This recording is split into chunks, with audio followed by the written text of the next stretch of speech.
Marcus Langston was Detroit's rising star, and Damian Ross was the quiet genius behind his sound.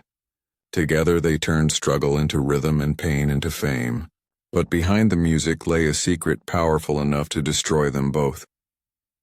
When jealousy, betrayal, and fear collided, their dream didn't end with applause, it ended with gunfire, blood, and a mystery that would shake the city to its core. Marcus Emley Langston grew up on the east side of Detroit, where music was both an escape and a survival skill. He started rapping at 16, recording verses in a cousin's basement using a broken mic and a second-hand laptop. His lyrics spoke about the struggle, the streets, and the silent pain of growing up with nothing. By 23, his raw voice and poetic flow earned him a loyal following in Detroit's underground scene. He was confident but careful, charismatic but mysterious. Everyone wanted to know more about him, but Marcus kept his personal life locked away, hidden behind studio doors and smoky after-parties. Detroit's underground hip-hop culture in the early 2000s was wild and restless. Every weekend, young artists battled for attention in abandoned warehouses that shook with bass-heavy beats. It was a dangerous mix of talent, pride, and ego, where one bad verse could start a real fight. Marcus stood out not just for his music, but for the way he carried himself. He wasn't loud or reckless like others. He was focused, always rehearsing, always rewriting his lines. To most, he seemed destined to make it out of Detroit. But in the same breath that people praised his rise, whispers began to follow him, whispers that would eventually destroy him. Those who knew Marcus best noticed that his trust circle was small. One of the few he let close was Damian Ross, a quiet producer with a sharp ear for sound. Damian was older, more reserved, and worked behind the scenes producing beats for local artists.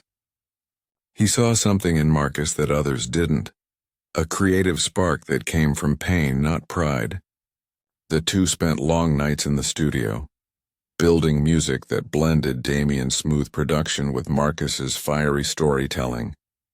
The partnership grew strong, and so did their connection outside of music. They became inseparable, though neither ever spoke openly about their relationship. In a culture that prized toughness and street image, their secret was dangerous. To survive in Detroit's rap world, you had to be untouchable, hard, fearless, and strictly heterosexual. Anything else invited ridicule or worse. Marcus knew this, and it weighed on him constantly. He feared that if anyone found out, everything he built would vanish. Still, he couldn't stay away from Damian. In the quiet hours of early morning, when the city slept, they shared a world that no one else knew. But secrets have a way of slipping through the cracks. One night, someone snapped a photo of them together outside a studio, laughing in a car. The picture was blurry, taken from a distance, but it was enough. Weeks later, the photo appeared on a small Detroit gossip site. Within hours, the underground scene was talking. Forums filled with comments, and rumors spread like smoke through every block and barbershop. The story grew crueler each time it was retold. Marcus, once praised as a lyrical king, became a target. He stopped performing for a while, claiming he was working on a new mixtape, but those closest to him saw the change. He grew distant, restless, and anxious. He started showing up late to sessions or not at all. He'd stare at his phone for long minutes, sometimes deleting messages before anyone could see. Damian tried to reassure him, but the damage was already done. People he once called brothers turned their backs. A few even sent threats saying he had betrayed the code. Marcus began to isolate himself, spending days locked in his apartment, recording songs that no one ever heard. His lyrics turned darker, filled with regret and paranoia. Friends later said it was like he knew something bad was coming. Every night he'd look out the window before bed, as if expecting someone to appear from the shadows. In Detroit, fame was a fragile thing. One rumor could destroy a career. One mistake could end a life. And for Marcus Langston, that truth was about to become terrifyingly real. The night of April 12, 2006 was supposed to be Marcus Langston's rebirth. After weeks of silence, he had planned a comeback show that would remind everyone why they called him the Prince of Detroit's Underground. Flyers with his face covered telephone poles in corner stores all across the east side. The words "Emle is back" were printed in bold red letters, promising an unforgettable night. The venue was an old auto parts warehouse that had been turned into a temporary club, its walls painted black and its floors sticky with spilled drinks from past events. By 10 o'clock it was packed. The crowd buzzed with excitement, unaware that they were about to witness one of the darkest moments in Detroit's music history. Marcus arrived through the back entrance wearing a hoodie pulled low over his face. Damien was already inside, setting up the sound equipment. The two barely spoke, but there was an unspoken tension between them. Marcus had been receiving strange calls all week, unknown numbers, heavy breathing, and sometimes whispered threats. He had brushed them off as jealous talk, but tonight the unease clung to him like a shadow. Still, he told himself this was his chance to start fresh, to remind people that music, not rumors, defined who he was. The crowd roared as the lights dimmed. The first beat dropped, deep and thunderous, and Marcus stepped onto the stage.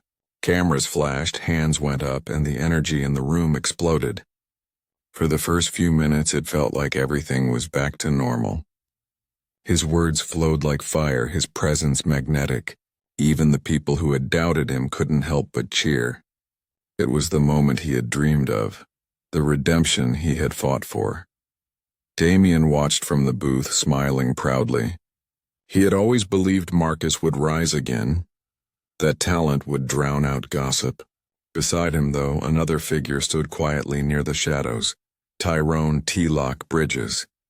Marcus's old friend had shown up uninvited, wearing a dark jacket and an expression no one could read. He didn't cheer or move. He just stared at the stage, unmoving, as if waiting for something. Around 11:15 p.m., Marcus began his second set. The crowd swayed and shouted the lyrics, sweat dripping from every face. Then, without warning, the power cut out. The music stopped, the lights went black, and the warehouse was swallowed by silence. For a few seconds, people thought it was part of the performance. Laughter and chatter rippled through the darkness. Then came the sound of breaking glass. Someone screamed. A gunshot cracked through the air, sharp and deafening. Then another, and another. Panic erupted. People shoved and tripped over each other, clawing for the exits. The once celebratory warehouse turned into chaos.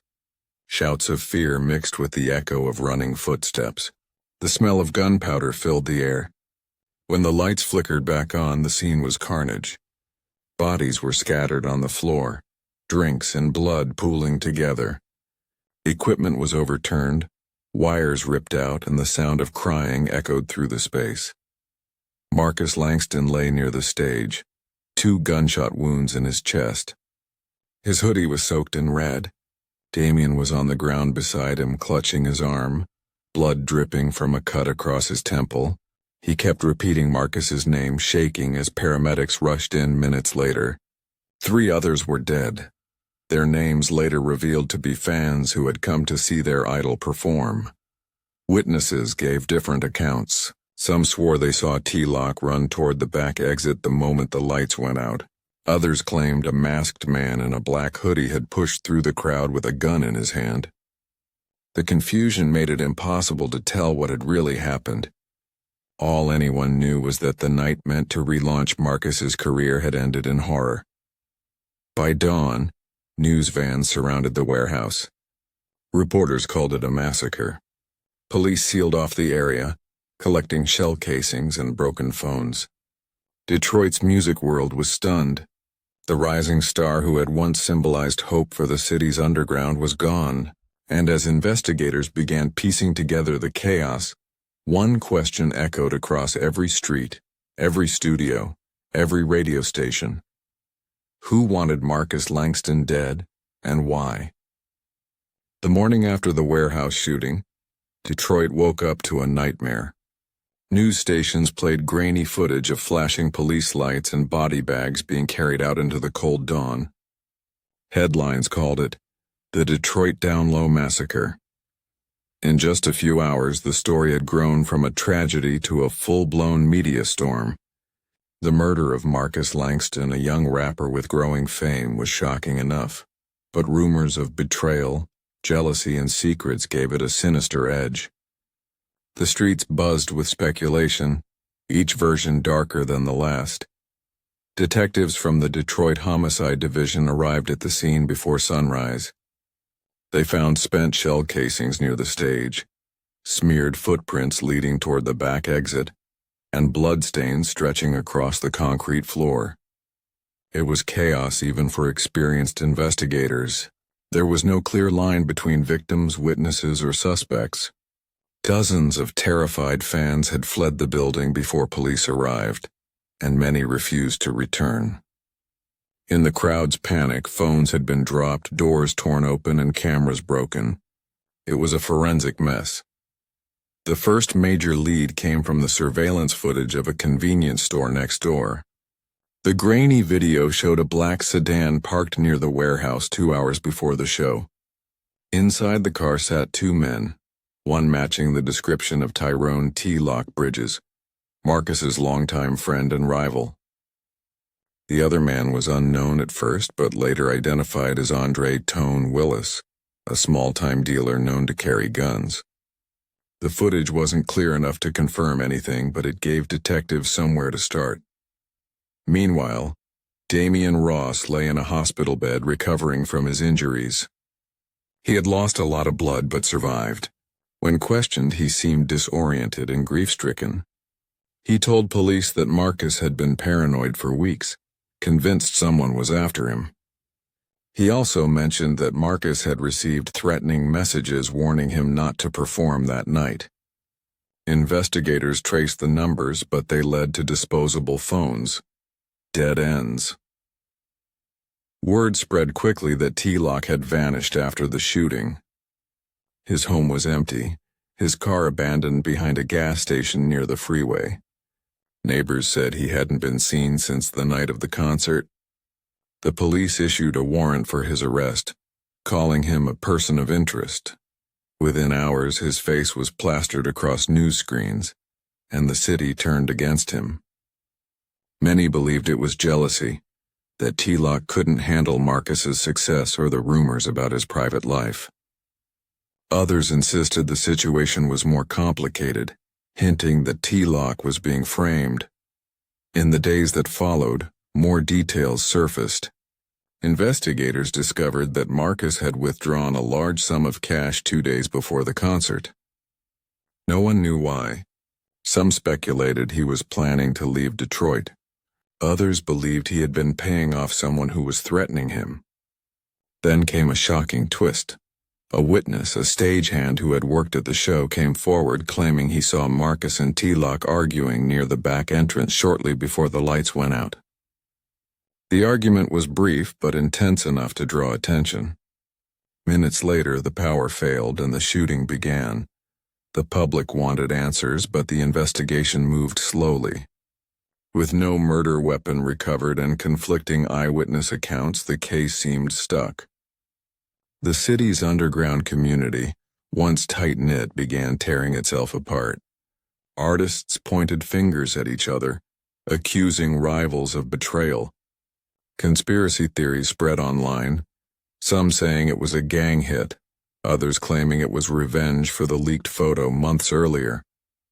For Damian, grief turned into guilt. He stopped producing music, avoiding interviews, and refusing to attend memorial events. Those close to him said he barely spoke about that night, except to whisper that Marcus knew it was coming. Detectives couldn't prove who fired the gun or who planned the ambush, but one thing became clear: the massacre wasn't random. Someone had wanted Marcus Langston dead, and whoever it was had planned every second of it. The warehouse was eventually boarded up, left as a silent reminder of the chaos that unfolded within its walls. Still, People gathered outside, leaving candles, posters, and empty liquor bottles as tributes to the rapper who had almost made it out. Detroit had lost another star, and the case that should have brought justice only deepened the city's sense of fear. Months passed, and the investigation grew colder. Leads went nowhere.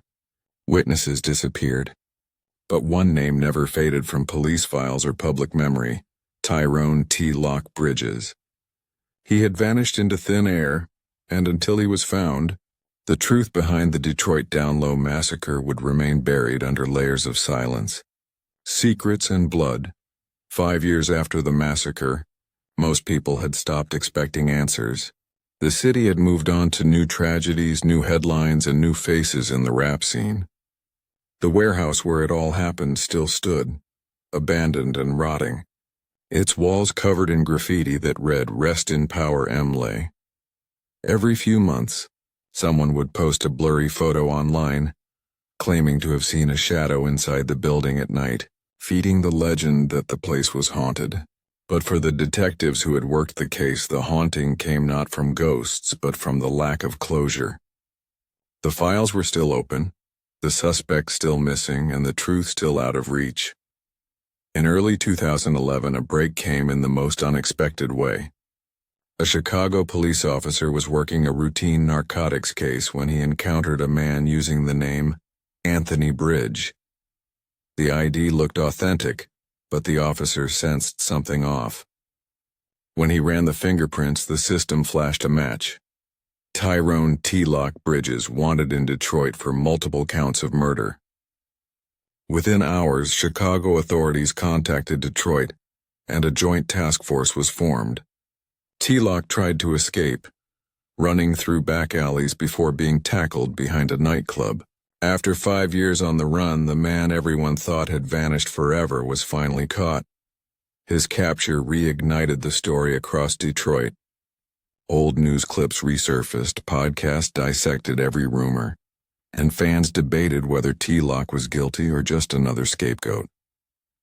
When he was extradited back to Michigan, he appeared in court looking older but still defiant.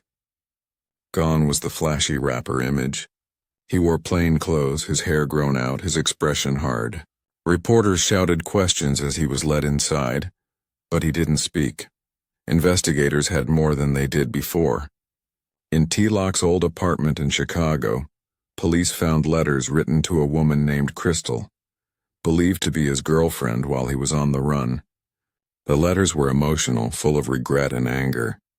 In one, he mentioned that Marcus had it coming and that the streets don't forgive betrayal.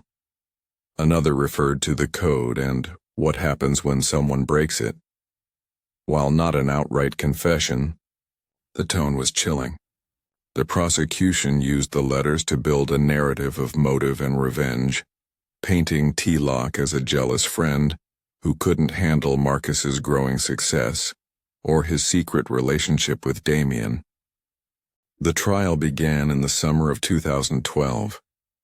The courtroom was packed every day with journalists, fans, and old associates from the music scene. Damien Ross, called to testify, appeared visibly shaken as he described the night of the shooting and the weeks leading up to it. He admitted Marcus had been terrified of T. Locke, claiming he'd received threats after rumors about his private life spread. The defense tried to undermine Damien's credibility, suggesting he had his own reasons to frame T. Locke. But the emotional weight of his testimony was powerful. The prosecution argued that T. Locke's pride and resentment turned deadly. They said he saw Marcus's success and his hidden relationship as betrayal, a violation of the image they had built together. They presented the convenience store footage showing him near the warehouse with Andre Tone Willis, and forensic evidence linking gunshot residue to his clothing. The defense countered that the case was built on circumstantial evidence, pointing out that the murder weapon had never been definitively tied to him and that eyewitness accounts were unreliable. After 3 weeks of testimony, the jury deliberated for 2 days. When they returned, the verdict was unanimous: guilty on all counts. T. T-Lock Bridges was sentenced to life in prison without the possibility of parole.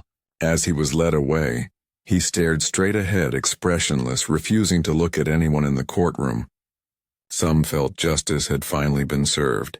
Others believed it was too convenient, too clean for such a messy crime. Detroit breathed easier knowing the supposed killer was behind bars, but the closure felt hollow. People still whispered that T-Lock hadn't acted alone, that there were others involved who had escaped attention. Damien left the city soon after the trial, selling what was left of his studio equipment and disappearing from the public eye. The streets returned to their rhythm, but the legend of Marcus Langston lingered, a tragic reminder of how fast success could turn to ruin. And while the case was closed on paper, not everyone was convinced the full story had been told. Nearly a decade after Tyrone T-Lock Bridges was convicted, the Detroit Down Low Massacre still haunted the city's memory. Documentaries, podcasts, and YouTube channels picked the story apart endlessly, searching for clues that police might have missed. To most people, the case was solved. The jealous friend had pulled the trigger, the victims were collateral damage, and justice had been served.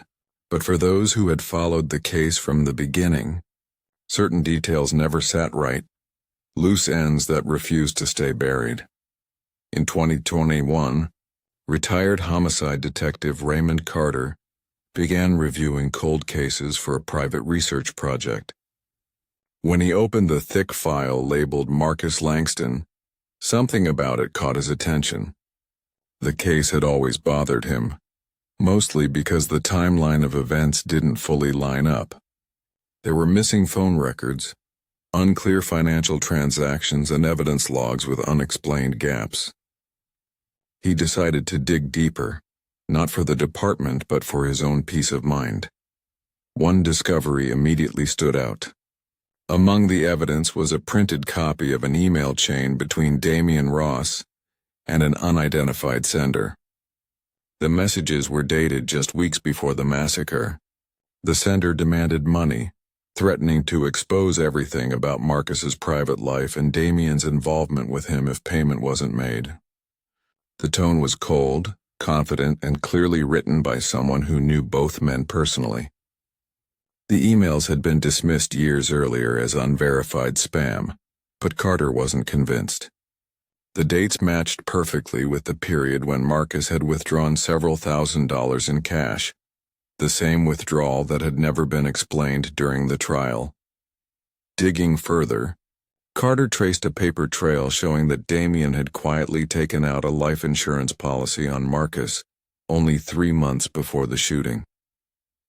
The policy named Damien as the sole beneficiary. When Marcus died, the insurance company paid him $250,000. Back then, no one had questioned it. They assumed it was a business arrangement between partners in music, but viewed in light of the threatening emails, it suggested something darker, a motive that pointed in an entirely different direction. Carter tried to contact Damien but found that he had legally changed his name 2 years after leaving Detroit. Records showed he had moved to Miami, opened a small recording studio under a different alias, and disappeared from public life. When Carter reached out to former acquaintances, most said Damien never mentioned Marcus, not even once. One ex-assistant recalled overhearing Damien arguing on the phone with someone days before the concert, his voice trembling with anger and fear.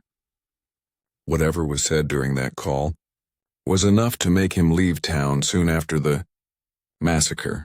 The detective began to piece together a new theory that Marcus's death might not have been driven purely by jealousy or revenge, but by blackmail and betrayal. Perhaps someone had been threatening to expose Marcus and Damien's relationship, and in the chaos that followed, everything spiraled out of control. Maybe T-Lock had been involved, or maybe he had simply been an easy target to blame. The evidence against him was never airtight, and the more Carter examined it, the weaker it looked. When Carter shared his findings with a former prosecutor, they listened politely, but refused to reopen the case. Too much time had passed, they said.